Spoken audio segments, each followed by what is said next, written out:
So good morning, everyone. So my name is Sister Jarrell. Okay, I'm the wife of Pastor James of God is Able St. Eustache. It's such a privilege na makarating po dito at just to be in front of God. So it's been a while. Pero same thing pa din. As I had mentioned to Sister Grace earlier, last week it was Pastor Art who's standing right here. And I was like, and my husband said, "Why?" Kasi ngayon na ako. Kinakabahan na ako. So welcome to God is Able Church. If you don't know why we call ourselves God is Able Church, it's because 2 Corinthians 9, it says, "And God is able to bless you abundantly, so that in all things at all times, having all that you need, you will abound in every good work." Can I get an amen on that? Amen. Praise God. So, yeah. And our vision is transforming lives, making disciples. And our mission is every home for Jesus Christ. Every family is a life group. So imagine, every week, once a week, people gather in their house and talk about the goodness of God. Imagine that. Once a week lang, guys. Okay? Pero why not every day pa? Okay? Ayan, so this July, we're starting our series. Last week, Pastor Art given us an overview of the whole series. The series for this July is Overcoming Fear. Ayan, so Pastor Art given us like a background. Diba? So, not just background, sobrang detail nga. Diba? So, open the series, and He's given us this clear structure how to overcome fear. What is fear? And where's the power to overcome fear comes from? Where the fear comes from? And he mentioned that fear is a curse. And of course, when we talk about curse, the best place to look at is at the book of Genesis. Tama ba? Where it all started. So please grab your Bible. Yan, please grab your Bible. Because when they said, when you're going to a party, you will be bringing a fright. But when you go to church, you must bring a Bible, okay? So please stand with me. And if you have your Bible, I pray that you have a Bible. And if not, please do buy one because this is the great investment. Kasi this is the book that could change lives. Amen. Sorry. Okay, so please open with me in Genesis 3, 1 to 10. Okay.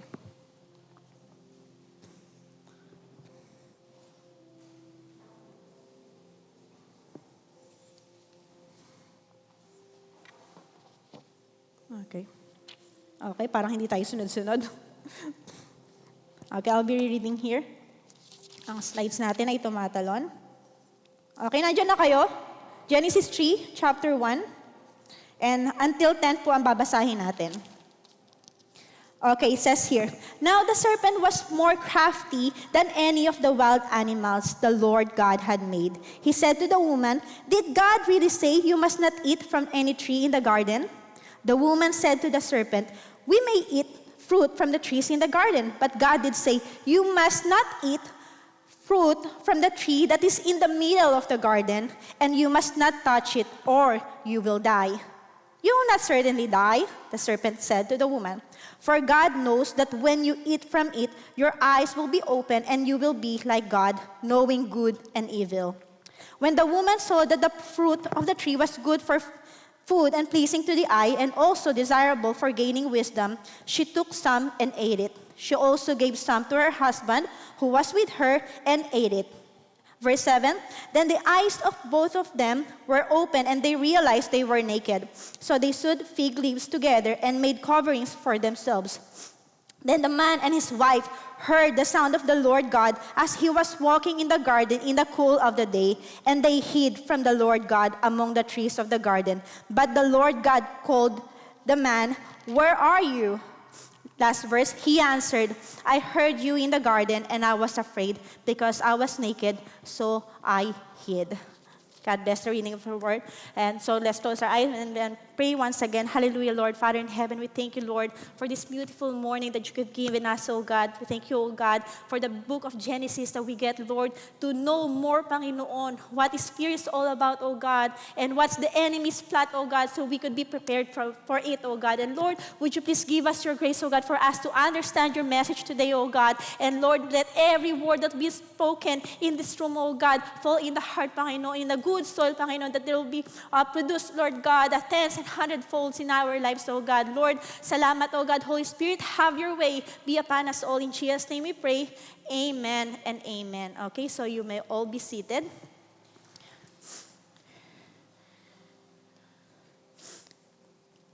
All right, so we're here, as I mentioned earlier, we are on the series Overcoming Fear, entitled our week 2, Knowing the Enemy. So, because first, for us to overcome the battle, we need to acknowledge that there's a battle. There's something to overcome, right?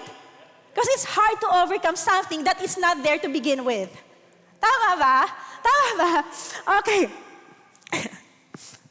Okay, I'm just shaking. Okay, so we need to understand that there's a battle between good and evil. Diba? In spiritual realm, there's no neutral ground. Hindi ka parang you're not like what you call that? That country.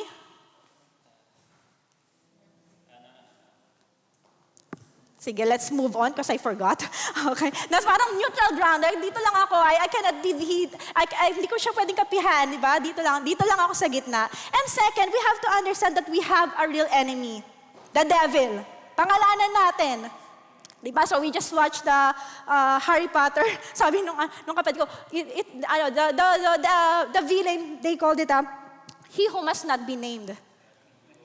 Voldemort daw, kasi takot na takot sila. But di ba, in our culture, especially the Filipinos, di ba, we are so afraid of the demonyo. Di ba? I don't know, when we were kids and we were passed by in the dark alley, they will say, bari-bari apu. Do you know that? Because we're so afraid. Ano yung parang makikiraan ka. Di ba? We pay respect to the enemy. Tapos when you move to a house that is not newly built, or for example, you're going to a vacation, and you're uso na kasi Airbnb, di ba? They will offer something to the mumu. Para daw they will have a good sleep. Di ba? Di ba? Like we glorify the enemy. We glorify the enemy. We will say, pwede patulugin mo kami, bibigyan kita ng orange. Something like that. We have to offer something to the enemy so they will not bother us. That's the Filipino culture. Are you aware of that? Sobrang tahimik nyo. Can I get an agree naman? Yes. Kayo ba kinakabahan, guys? So I don't know. And even the nuno sa punso.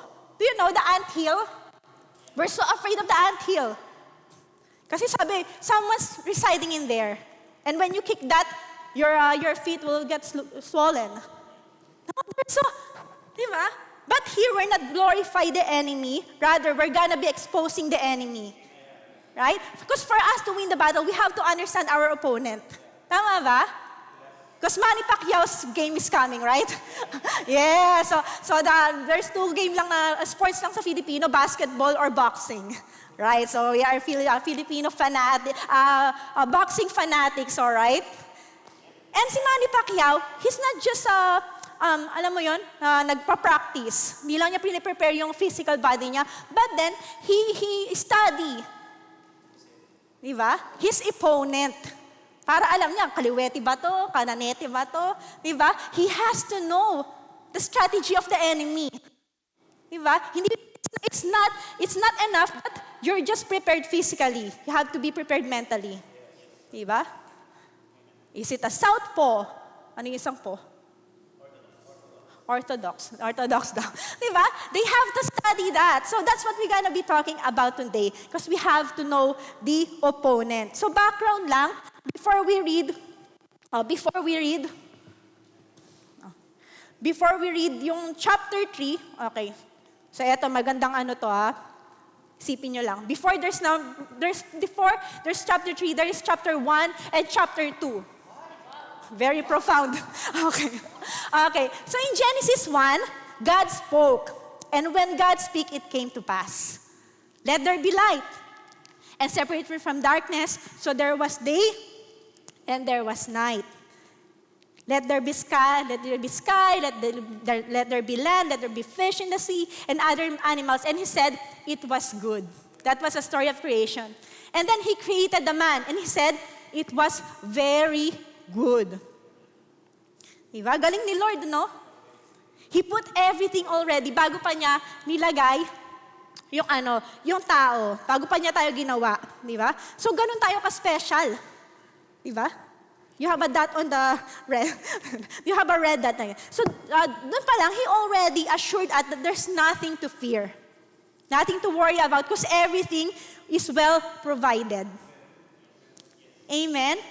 And then in Genesis 2, so that's Genesis 1, the story of creation. And in Genesis 2, He has given a mandate to the man. It says here, hindi po yan. Okay. I don't know what happened to our slides, but then natalon-talon po tayo.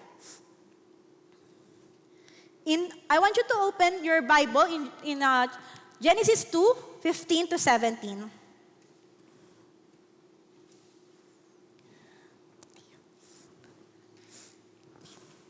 Okay. It says here, the Lord God took the man and put him in the garden to work it and take care of it. And the Lord God commanded the man, you are free to eat from any tree in the garden, but you must not eat from the tree of the knowledge of good and evil.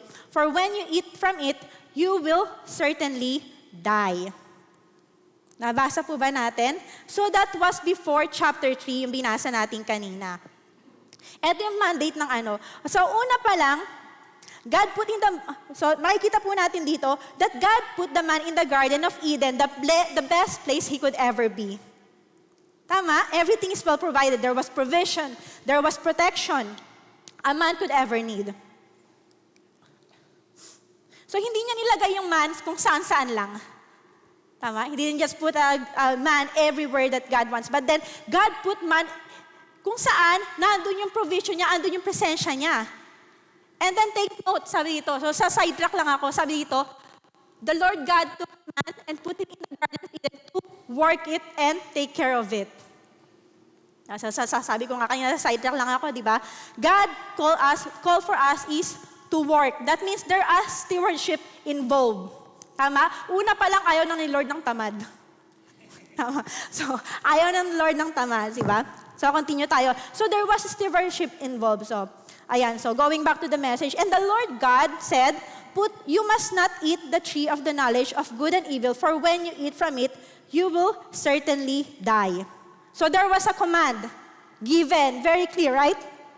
And very specific. Sabi dito, ano yung command? You must not eat from the tree of the knowledge of evil, good and evil, for when you eat from it, you will certainly die. So very specific po ang command, and that's what we're gonna look at today. So imagine the tree was in the garden. But it was not hidden from them. Have you noticed that? It was not hidden from them. It was right there. They were aware that there was a tree. Of course, where the tree is in the garden, the man is in the garden. So they are aware of the tree is in the garden, di ba? And God told them, do not eat the fruit of that tree. Okay. So maybe siguro Adam and Eve, they are maybe sitting by the tree, di ba? Walking by the tree, having picnic under the tree. So maybe they engrave even their name. Adam, Heart, Eve. Di ba? Tapos nilagyan pa nila ng bilog na ganon. Forever, infinity. The point is, they are aware that there is a tree. Okay. Nagagets ba natin lahat? Okay. So they tried, di ba? So it was not hidden. Nakita nila, and there was no issue at all. They are aware there is a tree, there is a command, and there's no issue at all. Yeah? Because they trust God. Sabi ni Lord, sige, mag-enjoy lang kayo sa garden, pero tong tree na to, wag to. The man maybe said, okay, sure, I could live with that. I could live with that kasi the tree, they have everything that they need, right? So while chapter 1 and 2 is all about God speaking, here comes chapter 3. Diba? Where Satan entered the picture and he has a strategy. So we need to know the appointment. We need to know the opponent. So we're not gonna glorify, as I mentioned earlier, we're not glorify the enemy, rather, we're gonna be exposing the enemy. The enemy existed. He's existing until now, and he has a strategy. Okay, so that's what we're gonna talk about today. Strategy number 1. Strategy number 1, ready na kayo? Sabi dito, did God really say not eat from any tree in the garden? Question, did God really say? Parang kayo yung kinakabahan. Did God really say that you must not eat from the tree, from the fruit of the tree in the garden? Parang hindi kayo kumbinsido. Okay. So, ang nasagot sa binasa natin, Genesis 2. Sabi dito, and the Lord God commanded, if you're not confident with your answer, the answer is yes. Ayan. Sabi dito, babalikan natin yung Genesis 2:15-17. It says, and the Lord God commanded, you must not eat from the tree of knowledge of good and evil, for when you eat it, you will certainly die. Tama? There was a command. But what is the strategy of the enemy? He questions God's word. When God said, you must not, and the enemy will say, did God really say? Diba? So the tree was there the whole time, diba? There's no problem with that. Sabi ko kanina, na-establish na natin yung thought na the man is in the garden, the tree is in the garden as well. It was not hidden from them. But when the enemy spoke to the woman, suddenly there was what? A cloud of doubt. Did God really say? The enemy will feed us questions, right? That will make us doubt God's word. Is God really God? Is God really good? Diba? Did we really came from God? Diba? Since the beginning kasi, even elementary days, diba, we have been bombarded with this theory that we came from ape. Diba? The theory of evolution. Do you believe that? Do you believe that that you came from God and not from ape? Parang hindi kayo sure. Do you believe that you came from God and not from ape? Amen, grabe. But yung iba kasi, I believe that I came from God and not from ape. Pero natingin sa katabi, parang gusto ko maniwala. Hindi naman gano'n. Pinapasaya ko lang kayo. Para kasing, you're too serious. Okay. And you know what? I visited some zoos growing up. We went to Manila Zoo, diba? Granby Zoo, we went twice. Calgary Zoo. Ayun nga, nung napunta kami sa Granby Zoo, that was 2010. And then we went back with the God is Able family in 2016. And you know what? Magugulat kayo. Yung unggoy, nung 2010, pagbalik namin sa 2015, 2016, unggoy pa rin siya. Hindi siya nag-evolve, guys. Okay? Okay, so please lang. Huwag niyo nang paniwalaan ng mga ganon, okay? And other question, did God created everything in 7 days? And there was what? There's a theory of Big Bang. Diba? There's a flashes of light and bang, bang, bang. Diba? And everything falls into its places. That's a theory that's a Big Bang theory. But let me get Pastor Asilito Arts, Pastor Ferdy's watch and throw a dynamite. And let's wait 1,000,000 years if it's gonna come together. Do you think? But that's the Big Bang theory. Diba? In chaos comes order. Come on. Come on, guys. Naniniwala pa ba tayo doon? Yun yung that's the lie of the enemy. Did God really say? And this is the most controversial today. Diba, people are fighting about it. And maybe you will offended by this truth. Baka sabihin nyo naman, oh, I will not come back anymore in this church. When is her next assignment? Okay, when is her next schedule? I will not go back anymore. No. The question is, did God really created just male and female? The enemy was questioning that since the beginning. But if it's true, what about you? Why you feel that way? It's like you feel like you're in between. No? Then you will think, oo nga, no? There was a cloud of doubt.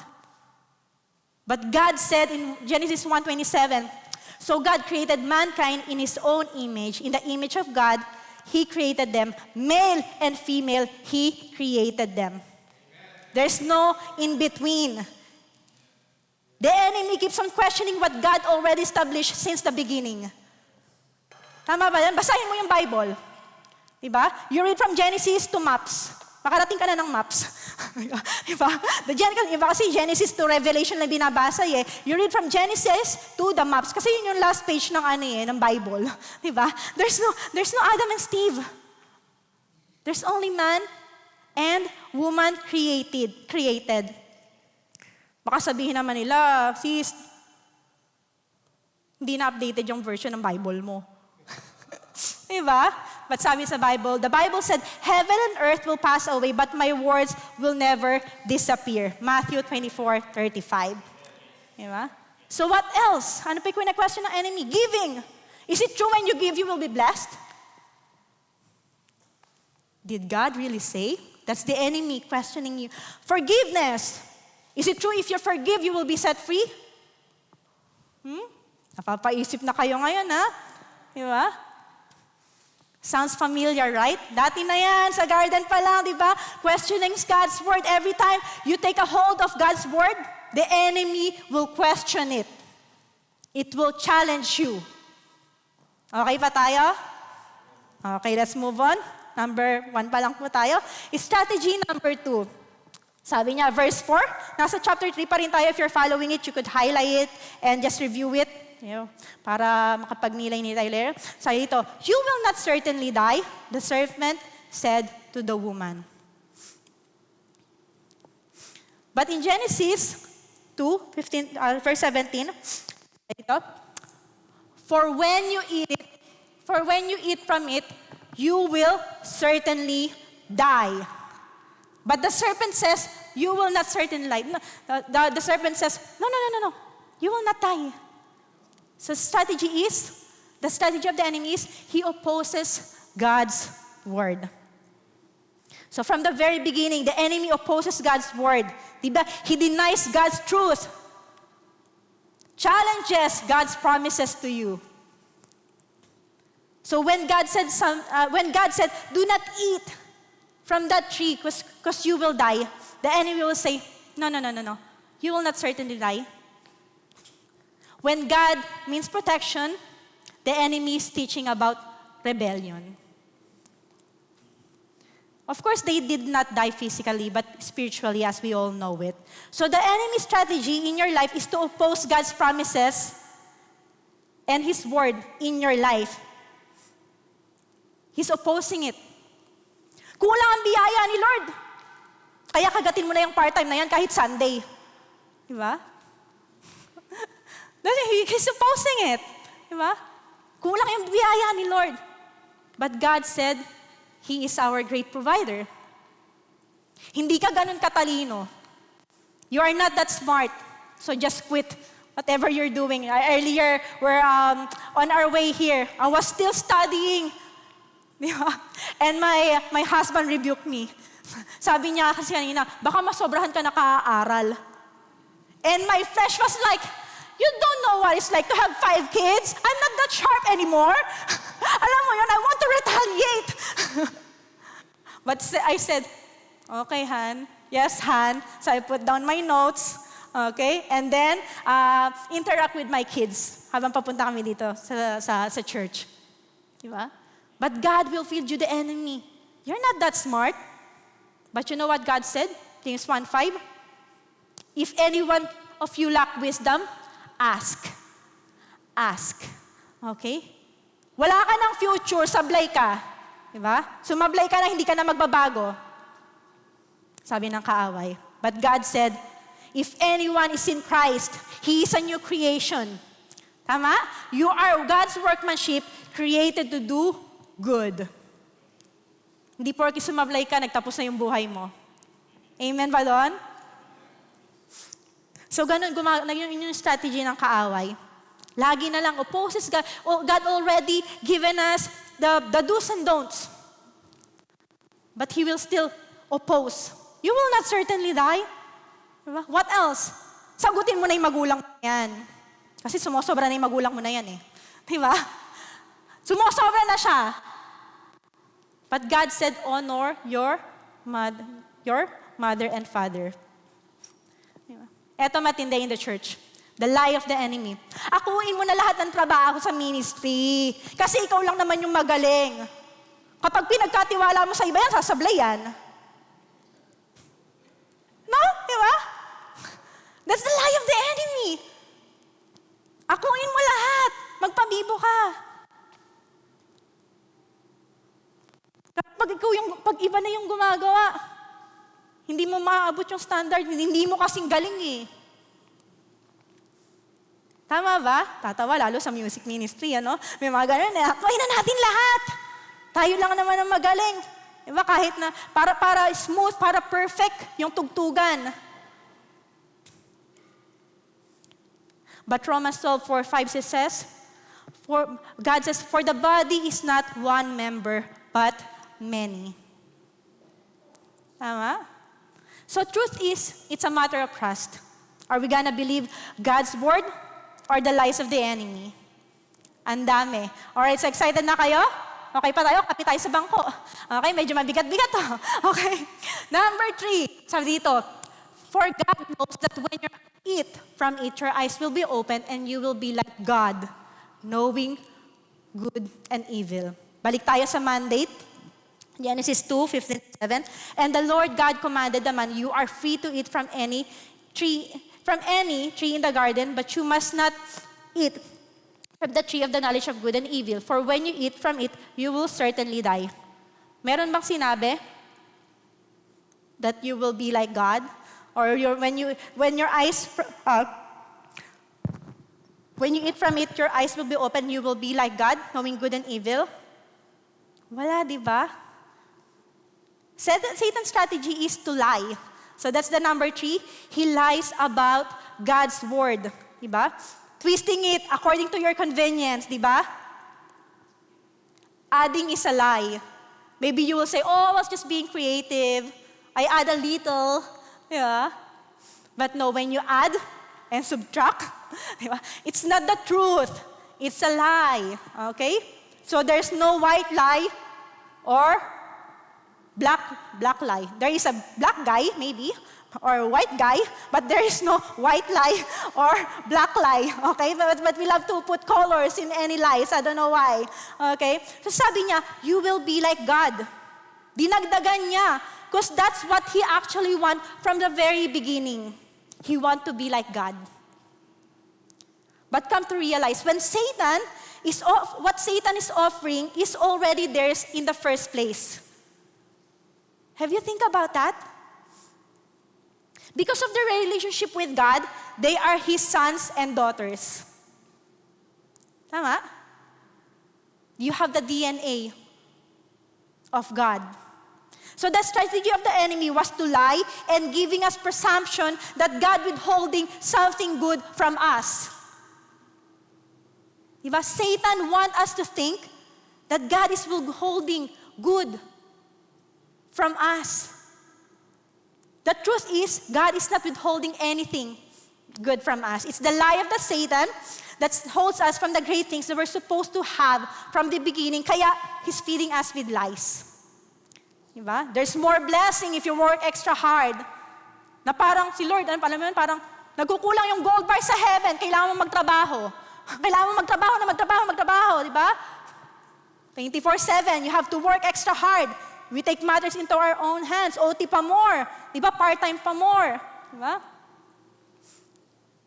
Hindi mo nga napapabayaan yung ministry mo. Hindi mo nga napapabayaan yung Sabbath mo. Pero yung katawan natin, pagod na pagod. Pananagutan natin yan sa Panginoon. At tahimik po tayong lahat. But sabi nga, di ba? Seek first the kingdom of God and everything will be added. Pero yung kaaway, bubulungan ka. Naku, delaying tactics lang yan ni Lord. Kasi naubos na yung gold bars kay pastor eh. Naubos na yung provision ko kay pastor, kaya they're still, making some golds para ikaw yung kasunod. Pero binibigyan niya, seek first. Naku, delaying tactics lang yan. Diba? Forgiveness. Ito pa. Ito yung line ng kaaway. Huwag ka na magpatawad kasi okay naman kayo ni Lord. Don't forgive. Because you and God, you're still, sanggang dikit naman kayo, di ba? But here's the fact. We should not deceive ourselves into thinking that we can love God while hating others. Sometimes we stand here thinking, okay naman kayo ni Lord eh. But that's the lie of the enemy. You cannot love God and hating others at the same time. What's the other lie? We can sleep around because everybody's doing it. Fornication, adultery. Diba? We watch it in movies. But what God says is, flee from sexual immorality. What are the other lies? Tumatanda ka na, kapatid. Mawawala ka na sa loto. Diba? Mawawala ka na sa loto. Because the number from loto is 1 to 49, I believe. Tama ba? 49? So, sa Pilipino kasi weteng lang eh. Medyo mababa. So, mawawala ka na daw sa loto. Hindi pala, kalendaryo kasi dati eh, di ba? 30. If you're already 31, you're considered an old maid. And it's a taboo that when you're an old maid, pag lumabas ka ng 31, you cannot marry anymore. So, okay na yan. Kahit sino dumating, pwede na yan. And what's the number lie? Number 1 lie, pag ganyan, i-disciple ko naman siya. Diba? Pag kami na, i-disciple ko naman siya. I will teach him to love God. But no, marami nang sumubok, guys. Marami nang sumubok. Okay? Huwag na kayong sumama sa statistics. Nag-fail. Okay? Diba? What are the other lies? Yun sa bagay ko kanina, homosexuality. Diba? Yung nasa gitna ka, wala nang male and female. Tatanggap rin naman ng society yan. Lalo na dito sa Canada, di ba? Legal na, di ba? But as I mentioned earlier, there's no Adam and Steve. The last time I checked the Bible. So, the truth is, not because majority is doing it, it means acceptable to God. Kaso ang problema, we are afraid to take a stand. So how would you know that a lie is a lie? Pampagising lang. Okay? Sa mga napipikit dyan, how would you know a lie is a lie?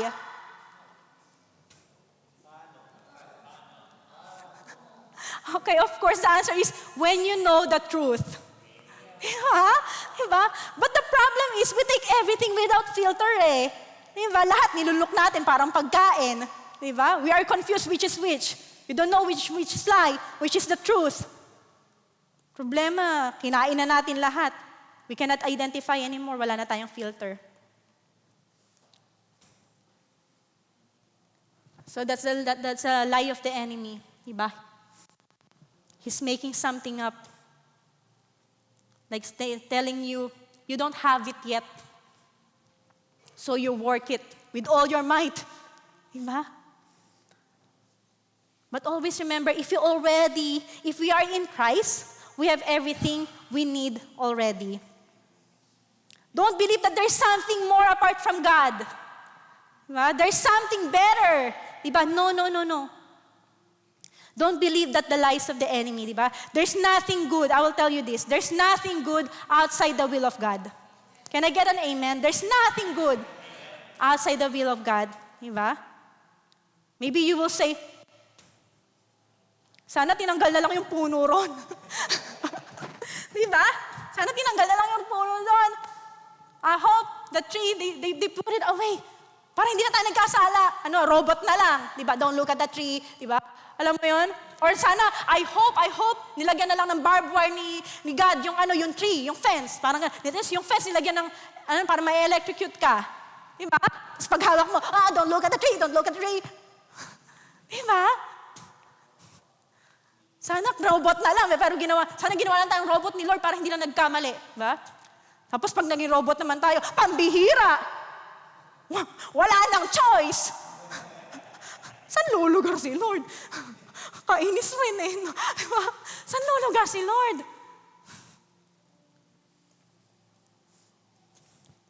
But no, God has given us a free will. Because the basic foundation of every relationship is trust. That God could trust you. And God said, and you could trust me too. The lies will always look good. Diba? It appeals more to our flesh, but it's a lie. You can say, oh, we're living in adultery, pero nagmamahalan naman kami. It's a lie. If you are sleeping around, committing fornication, thinking, magpapakasal rin naman kami, it's a lie. So you can choose to justify it all you want, but if it's not according to God's word, it is a lie. Hinga tayong malalim. Alam ko, medyo malalim, bigat-bigat to. Okay? Sabi dito, the power yon. The power of the devil in your life is the amount of lie you choose to believe. That's the power of the enemy in your life. You can choose or justify it all you want. But if it's not according to God's word, diba? You're still living in a lie. Sabi dito, John 8:44, you belong to your father, the devil. You belong to your father, the devil, and you want to carry out your father's desire. He was a murderer from the beginning, not holding the truth, for there is no truth in him. When he lies, he speaks his native language, for he is a liar and the father of lies. Sabi nila, bato-bato sa langit, tamaan, magalit. Pero bato-bato sa langit, tamaan, magkabukol, at matuto. Okay? Sabi kasi dito di ba? If you are lying, you belong to the devil, your father. Di ba? So if you believe in truth, if you hold on to the truth and practice it, you believe in God, of course. But if you do the opposite, you lie or believe in a lie, then you're gonna be like a devil. Your father is the devil. Masakit pakinggan, pero si Lord nagsabi. Diba? Sabi nga kanina, the power of the devil in our life is the amount of the lie we're gonna believe. Nothing more, nothing less. Sa Tagalog, ang kapangyarihan ng dyablo sa buhay mo ay depende sa mga kasinungalingan na pinaniwalaan mo. So what are you living? Are we living in lie? Are we living in truth? Point 1 pa lang yan, kapatid. And mga sub natin. Point number 2, fall. Let's talk about the fall. I love this, okay? Sabi dito sa Genesis 3:6-10, when the woman saw that the fruit of the tree was good for food and pleasing to the eye and also desirable for gaining wisdom, she took some and ate it. She also gave some to her husband who was with her and ate it. Okay? So I don't know for how long the woman was seeing a tree every day. Diba? Hindi naman kasi sinabi yung timeline from chapter 2 and chapter 3. But for the first time, after hearing all the lies of the enemy, after she chose to believe all that lie, diba? Her perspective changes. Sabi ko kanina, every day, maybe she saw the tree, say hi to the tree. I don't know. Wala nang maisip na example. Sit underneath it, diba? Diba? Nag-picnic sila doon, diba? But the moment the enemy feed her lies, everything changes. Hindi naman tinago ni Lord yung tree, di ba? Di ba? Hindi rin naman niya first time na nakita yung tree. But this time, because of the conversation she had with the enemy and the lies she chose to believe in, her perspective with the tree changed. And her trust went away. Shh. Sabi dito, when the woman saw that the fruit of the tree was good for eating, okay, there are 3 things that the enemy will tempt us. Sabi dito, good for food, lust of the flesh, pleasing to the eye, lust of the eye.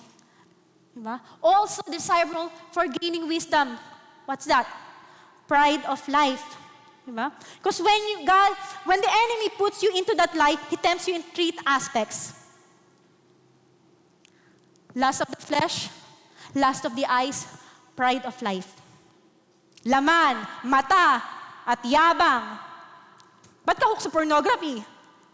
Kasi tiningnan mo Diba? Wala pa ako nakilala na nahook sa pornography na hindi naman niya tiningnan yon. Tama? I know it's a sensitive topic, but we have to address. Sabi ko kanina, we are exposing the enemy. So we can overcome it. I know it's uncomfortable to talk that, di ba? And continue. Sabi ito, she took some and ate it. And she also gave some to her husband. Sabi ito, she took some to the... And she also gave some to her husband who was with her, and he ate it. So take a look at this, okay? Man, come on. Sabi dito, kasi yung lagi mga babae na sinasabi, lagi kasalanan daw, ting pag-uusapan. It's always the woman's fault. Diba? But check that out, sabi dito, man was there the whole time. The man was there the whole time. I don't know what's going on, Maybe it's just me, sabi ni Adam, thinking, God said, we will surely die. Tinignan niya yung asawa niya. Let's see if she will die. Maybe, just maybe. Diba? Kasi yung asawa ng babae, talakera. Ganyan, diba? Let's see. Sabi, God said, we will certainly die. Maybe the man is thinking, maybe she will die. Let's see if she will die. Diba? Will she die? Pero hindi namatay physically. But you know what? That was man's mandate, going down the drain to protect the wife and lead the family. Heart check mga man, lagi yung mga babae kasi. Lagi mga babae nasisiya. That's the man's mandate when she took, di ba? Who was with her and he ate it. He was watching the whole time. So that was man's mandate, going down the drain to protect the wife and lead the family. That's the curse as well. So he was there the whole time, watching everything, hinayaan niya. And when she ate it, sabi ng lalaki, oh, she didn't die. Physically, she didn't die. That's why when Eve gave it to the man, he ate it as well. Most of you are asking, what is the fruit? Is it apple? Bawal ako kumain ng apple? Bawal ba kumain ng apple? I don't know. Hindi ko rin alam, okay? Even sa pastor, hindi rin siguro kasi wala naman description. But one thing is for sure, I think we will agree on this. Hindi siya durian. Okay? Imagine that. Okay? I don't know if anybody loves durian here. Imagine if the fruit, di ba? Alam mo, durian, di ba? Hindi mo makakagat yun. Diba? And the smell. And the smell. Oh, that's the smell of sin. Diba? I don't know if you guys know the durian. It's like a jackfruit. Jackfruit is more common, I think. And spiky. And the smell. I remember when me and Ella went to a French school. And one time, someone bought durian fruit. She opened it, and the smell. And the teacher said, let's go out. There's a gas leak. Literal. Lumabas kami lahat. Kinuha namin jacket namin. We're explaining it to the teacher. No, that's not gas leak. The smell of the durian. Of course, the teacher didn't believe us. So what happened was, hindi na kami pinabalik sa loob. Party na kasi tapos na yung klase because of the durian. So I don't know if you're, some of you here loves durian. I don't mean to offend, but then, alam mo yon, naisip ko sana nga, Lord, durian na lang. At least sa garden pa rin kami hanggang ngayon. Diba? Naisip niyo ba yun? Lord, sana durian na lang. Sana nasa garden pa rin kami. Diba? Ala ng curse.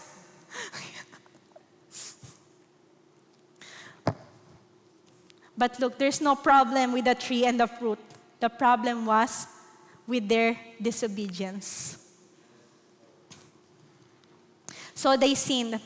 Sabi dito, then the eyes of them of both of them were open and they realized they were naked. So they sewed fig leaves together and made coverings for themselves.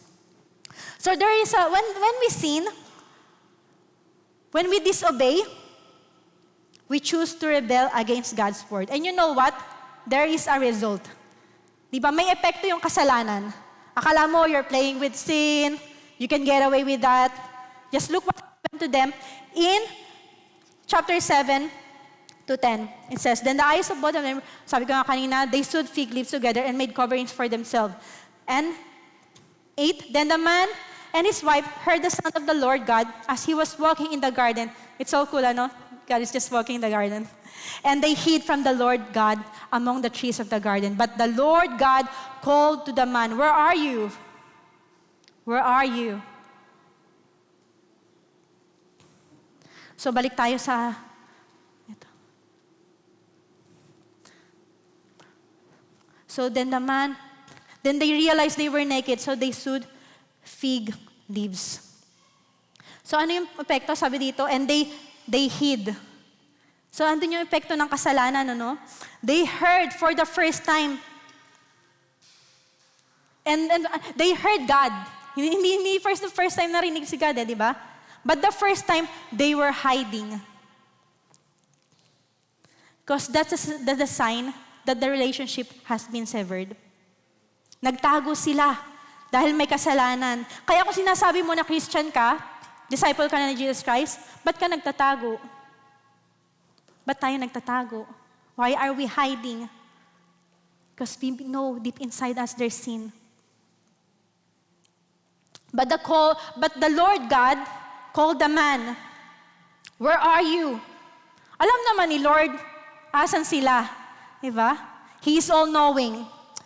Pero He called them out. He says, Adam, where are you? That's why if you're sitting here, and we have committed sin, God is calling you. Where are you, anak? Asan ka? Diba? And here's the effect. Sabi ko kanina there has effect when we commit sin. It says here, but the Lord God called the man. He answered, I heard you in the garden. I was afraid. Una-una, fear. For the first time, diba? They are not secure in that relationship. They fear God. There was no fear before. But sabi niya, after they committed sin, I was afraid. I was naked. What's that? Shame. So I hid. What's that? Cover up. Right? Kasi when we commit sin, pag gumawa tayo ng kasalanan, initial reaction natin is to hide it. Walang matinong tao na gumawa ng kasalanan tapos proud na proud pa siya. Tama? Kaya parang dalian lang yan. 5 minutes, 10 minutes. After that, there is guilt. Why? Because you know you have committed sin. May fear. Alam mo mali kaya yung conscience, built-in yan. Ginawa ni Lord as a first line of our defense. Kaya when you did something wrong that is against the will of God, your conscience calls out, it's wrong. You violated something. That's why you hid. Example, nung bata ka, nung kumuha ka ng barya sa bulsa ng nanay mo o sa bag ng nanay mo, hindi niya alam. She doesn't know that you took some 5 peso coin in your mother's bag. Yeah. Hindi naman niya alam pero ikaw pag nakikita mo yung nanay mo, tugtog. Diba? Kabadong-kabado ka. Diba? Because that's your conscience. Diba? Pag nakikita mo, kabadong-kabado ka because you know it's wrong. You fear. You violated something. Diba? But for some people who keeps on living in sin continually, their heart becomes callous. They cannot hear anymore. They cannot feel anymore. Please don't be in that position, church. I'm calling you. I'm pleading you, di ba? Huwag natin hayaan na makakaroon ng kalyo yung puso natin, hindi na tayo makarinig. Then you will say, sasabihin mo, parang ang layo naman ni Lord. No, andyan lang siya, but your heart has been calloused. So that was fear. Next is shame. I was naked. Na-realize nyo ba? Lahat ng kasalanan, sabi ko kanina, the people who are committing sin, they always done it in secret. They hid it because of shame.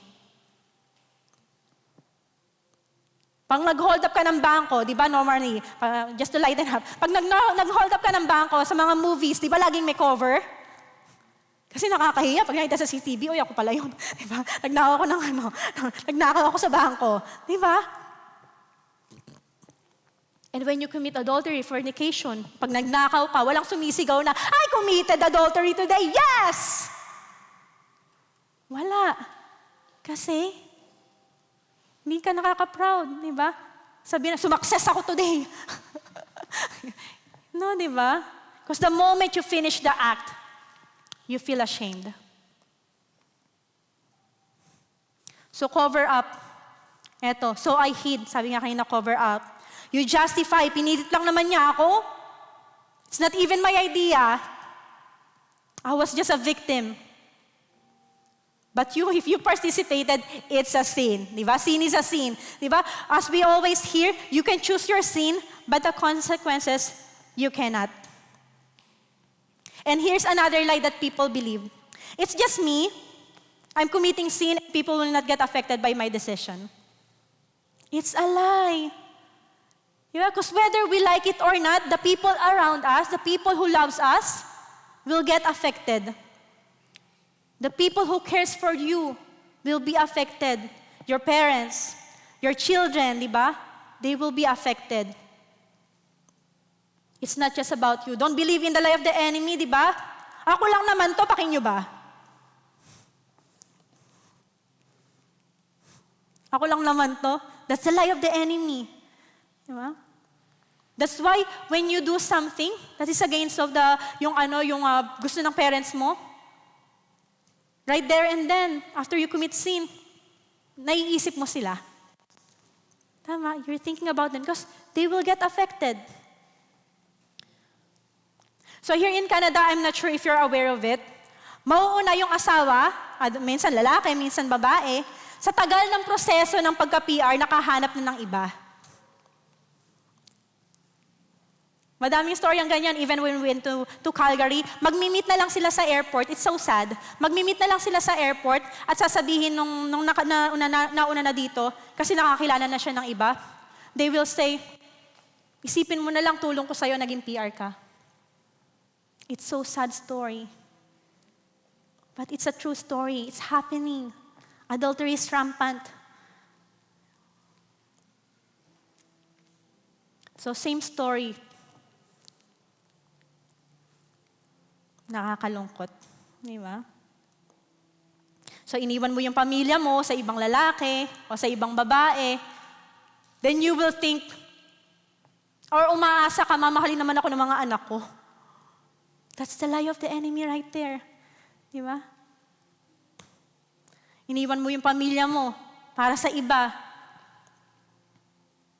Then you will think that your kids will not get affected. Lalaki sila, may pagmamahal sa'yo. Nagbisyo ka, nag-inom ka, nag-addict ka, nagkasakit ka. Sino mag-aalaga sa'yo? Your family. Then you will say, ako lang to? That's the lie of the enemy. Pag nagbibisyo tayo, ako lang naman to? Di naman sila maapektuhan. It's just me. It's just me, myself, and I. But when sickness hits you, who you gonna call? Ghostbuster. Yeah. Kaya sabi ni Jesus, the enemy will steal, kill, and destroy. From the very beginning, that is his plan. Same strategy, same story. But the sad truth is, nilalampaso pa rin tayo ng kaaway. Di na tayo natuto. Di ba? Same enemy. Same strategy. Bakit talo pa rin tayo? Buti na lang may solution. Ayan, buti na lang kasi parang hindi na maganda tingin niya sa akin. Okay. Genesis 3:7 says, then the eyes of both of them were open and they realized they were naked. So they sewed fig leaves together and made covering for themselves. Ang galing, no?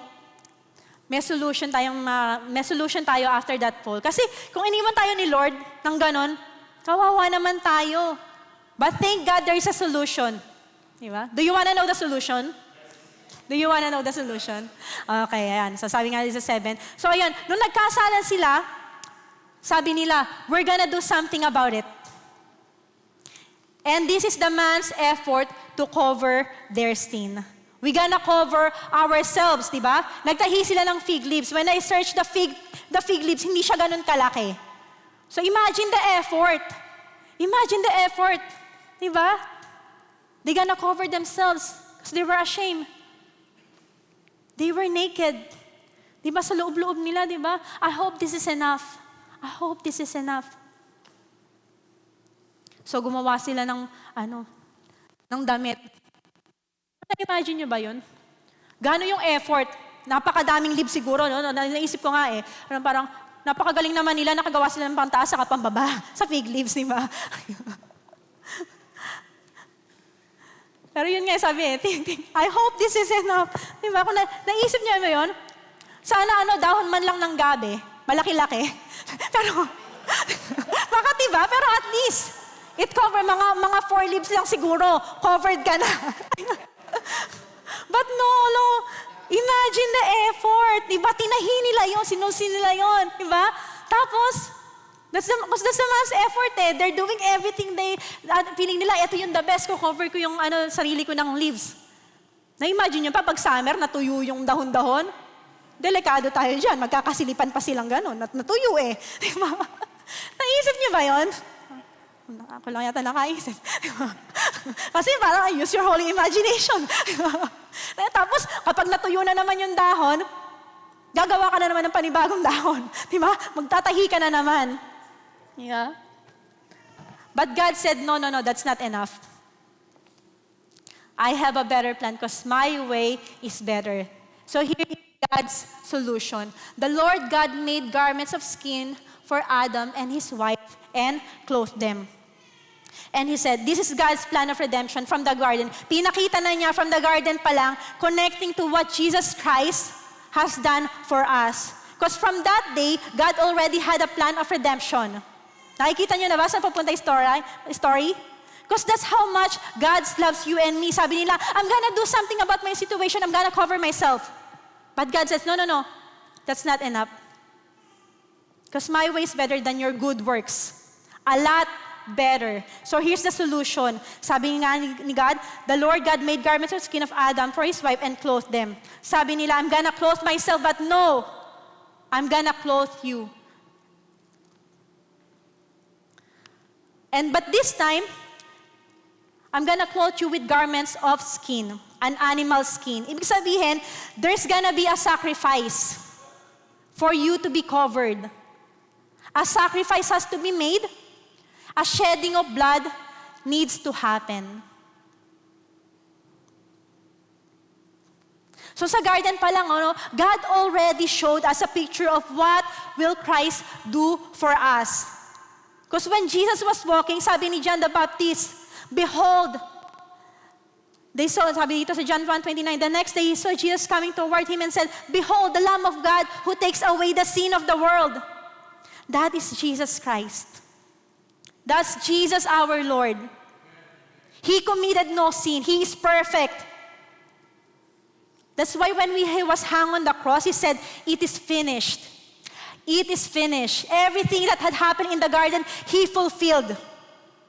Kaya kung disciple ka ni Jesus Christ, spiritually, you are like in the garden. Everything is well provided. Kaya yung Diablo, pareho din. Diba? Na kay Christ ka na, anak ka na ni Lord, pero He will still question you. Really? He will provide? Yun lang yun? Magsusorry ka lang, magre-repent ka lang, tatanggapin lang siya as Lord and Savior? Okay na yun? Yes! Ang tanong lang, will you believe a lie or you will believe the truth? John 8:31 says, if you really are my disciples, you hold on to my teaching. Then you will know the truth, and the truth will set you free. And John 14:6 says, Jesus said to him, I am the way, the truth, and the life. No one comes to the Father except through me. So we are already victorious because Jesus has won it all for us. Amen? So the battle is raging. There's good and evil. Ang tanong lang, asan ka? Hindi pwedeng nasa gitna ka. You cannot stand in the middle. Sasabihin mo, basta ako, neutral lang ako, yeah? No. You have to choose sides. So are you gonna overcome your fear? Or you're gonna choose to be victor in Christ Jesus? The choice is up to us. So I hope we examine ourselves today. Maybe there's some lies that we're still living in, we're still believing in. That you know it's wrong. So you just have to come clean. Diba? So I want you to pray that, Lord, I don't want this anymore. I'm gonna choose you. Ask you, Holy Spirit, to come and zoom into my heart and reveal to me and expose to me all the lies for me to make it right with you today. Come on, let this be your prayer. And we're concluding. Sabi ko kanina, we are victorious because Jesus has won it all for us. So as we pray today, there's a solution. God's provision is available for you. Amen? God's provision is available for you. Ang tanong lang, will you do it on your own? Or will you trust God for His provision? It's up to you. So I'm inviting everyone to please stand up.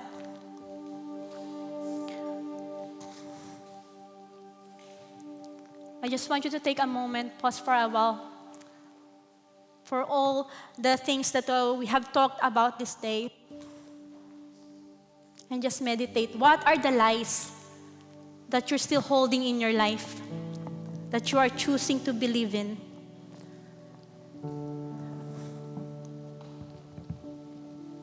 And as we sing this song, Strength of My Life, let this be your victory song. That it's not just about you. You can try it all you want, cover yourself all you want. But it's not gonna work.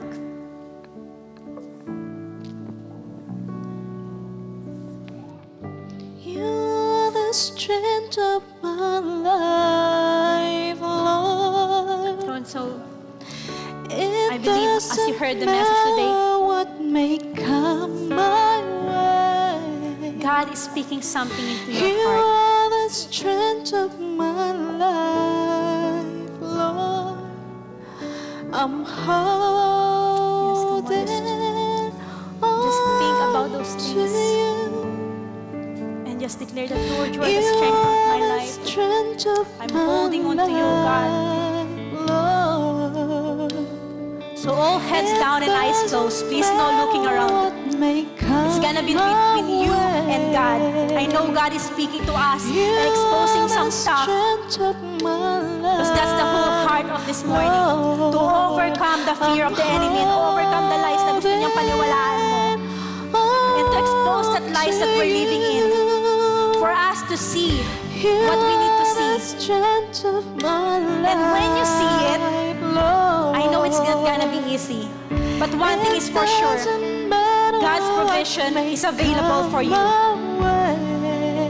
So eyes closed, no looking around. If you're standing here right now, I know that God's speaking to you today. And you realize that there's lies that you're still holding on sa buhay mo, sa ginagawa mo, sa pinapractice mo. And God's convicting you. This is the perfect time for you to be open and say, God, I'm coming to you today. Come on, just pray it. God, I'm coming to you today.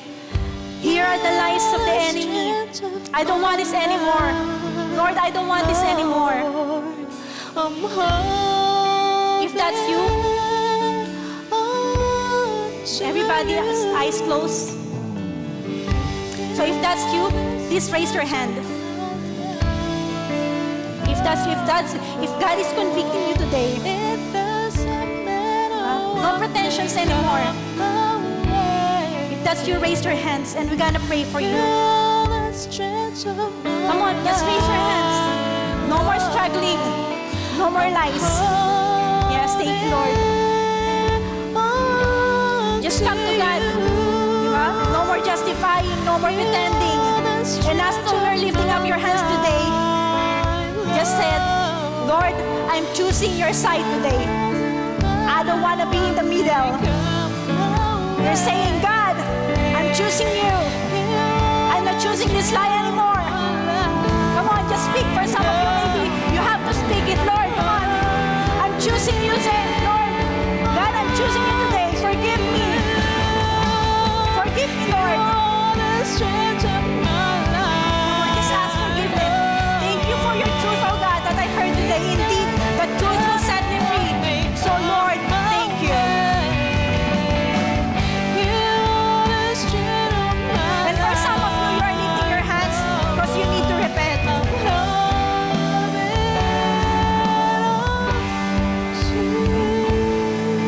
For some of you, you are lifting your hands because you need to repent. Just say, Lord, forgive me. I have given the enemy a foothold in my life. And today, I am kicking him out. Come on, just pray that. Some of you need to utter it with loud voice, with conviction. No more lies.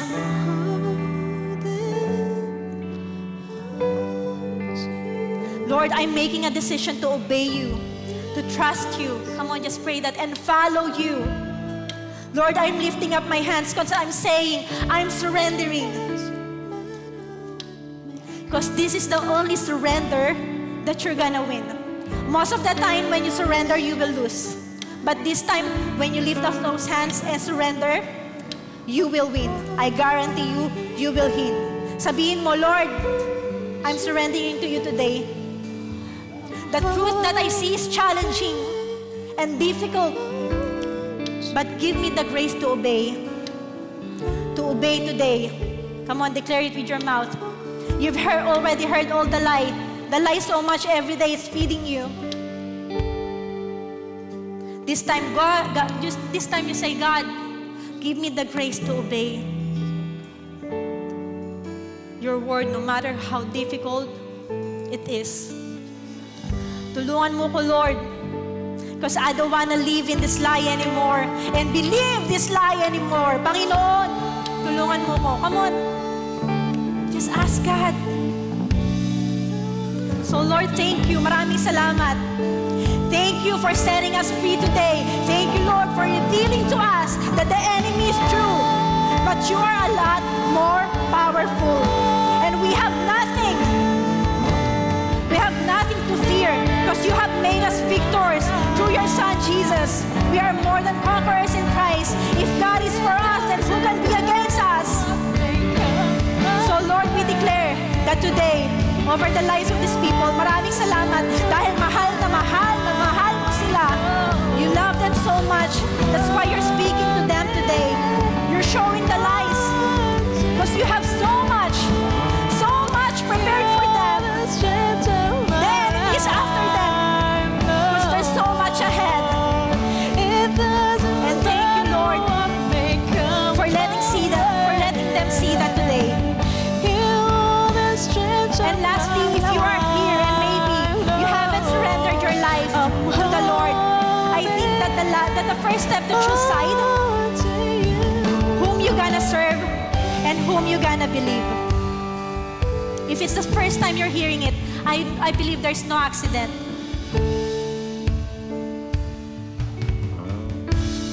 So today, the first step in choosing side is surrendering your life to God, accepting Jesus Christ as Lord and Savior. Question is, are you gonna serve God or not? Because there's no neutral ground. I want you to pray and say, God, if that's you, just pray, God, I'm giving my life to you, Lord. I realize today that I've been living in sin because I haven't choose to live my life to you. But now I'm making that decision. Jesus, I'm surrendering my life to you today. Forgive me for all of my sins. Lord, thank you for dying for me at the cross for me to be saved. I surrender my life to you today. Change me. Thank you. Thank you, Lord. We honor you, Lord. In Jesus' name we pray. Amen and amen.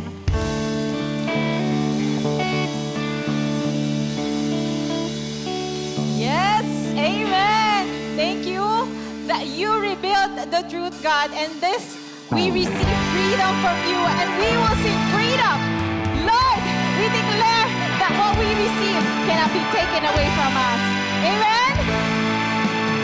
Sing off.